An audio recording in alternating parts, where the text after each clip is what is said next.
လာပါရှင်မိမိဒီနေ့ပြပေးမယ်ဟမ်ချိတ်လေးရတော့ HGK white color ဟမ်ချိတ်လေးတွေပဲဖြစ်ပါလေရှင်သူဆိုရင်စိတ်သုံးနဲ့သွားဟမ်ချိတ်လေးတွေအပြင်ဘောလုံးတက်ညီဘောလုံးဟမ်ချိတ်လေးနော်ဘောလုံးဦးစီဟမ်ချိတ်လေးတွေပဲဖြစ်ပါလေရှင်တပ်ပမာဝတ်လာရင်လုံးဝဆက်ဖြက်ကပါအစရောက်ပြားနေတာမို့လို့ဖြူဝဲလဲလက်ပြီးတော့တောက်ပနေတဲ့ဟမ်ချိတ်ပုံစံဒီဇိုင်းလေးတွေပါရှင်မိမိပထမဆုံးပြပေးမယ်ဟမ်ချိတ်လေးရတော့သူဆိုရင်ဘောလုံးဦးစီဟမ်ချိတ်လေးပဲဖြစ်ပါလေရှင်သူဆိုရင်လည်းမဘောလုံးလေးသုံးလုံးပါပြီးတော့ဘေးမှာဦးစီလေးနှလုံးဝဝင်းရပြီးတော့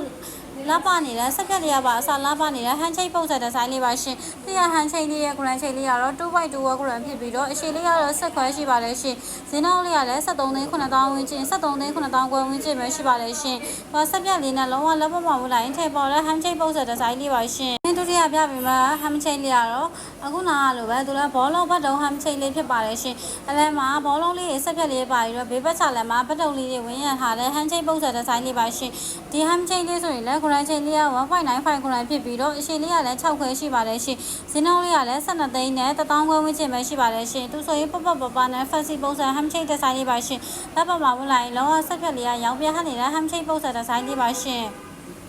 မင်းနောက်ဆုံးပြပေးမယ်ဟမ်ချိတ်လေးကတော့စိတ်နဲ့သုံးတဲ့ချောင်းပါတဲ့ဟမ်ချိတ်ပုံစံဒီဇိုင်းလေးပဲဖြစ်ပါလေရှင်သူဆိုရင်စိန်ချောင်းလေးလားလို့ထင်လာရအောင်ရလာပါတဲ့ဟမ်ချိတ်ပုံစံဒီဇိုင်းလေးပါရှင်သူရဲ့ဂရန်ချိတ်လေးကတော့ 3.80 ဂရန်ဖြစ်ပြီးတော့အရှည်လေးကတော့6ခွဲရှိပါလေရှင်ဈေးနှုန်းလေးကလည်း23သိန်း9000ဝန်းကျင်ပဲရှိပါလေရှင်သူဆိုရင်ထထလေးနဲ့လုံးဝကြည့်လို့ကောင်းတဲ့ဟမ်ချိတ်ပုံစံဒီဇိုင်းလေးပါရှင်ဒီဇိုင်းတွေကိုဆိုင်ရောက်လာစရာမလိုပဲနေ့စဉ်ဗီဒီယိုလေးတွေနဲ့တင်ဆက်ပေးနေတာဖြစ်လို့နိုင်ရန် comment လေးရေးခဲ့ပေးပါဦးရှင်ဒါအပြင်အခြားကြည့်ရှင်တဲ့ရတနာဆိုင်လေးရှိလဲ comment လေးရေးခဲ့ပေးပါဦးရှင်မိမိတို့တင်ဆက်ပေးနေတဲ့ဗီဒီယိုလေးတွေကိုအဆုံးထိကြည့်ရှုပြီးလို့မိမိတို့ငါးရွှေဝါမိသားစုမအားလုံးကိုအထူးပဲကျေးဇူးတင်ရှိပါတယ်ရှင်။တာယာတော်နေ့တွေကိုပိုင်ဆိုင်နိုင်ပါစေရှင်။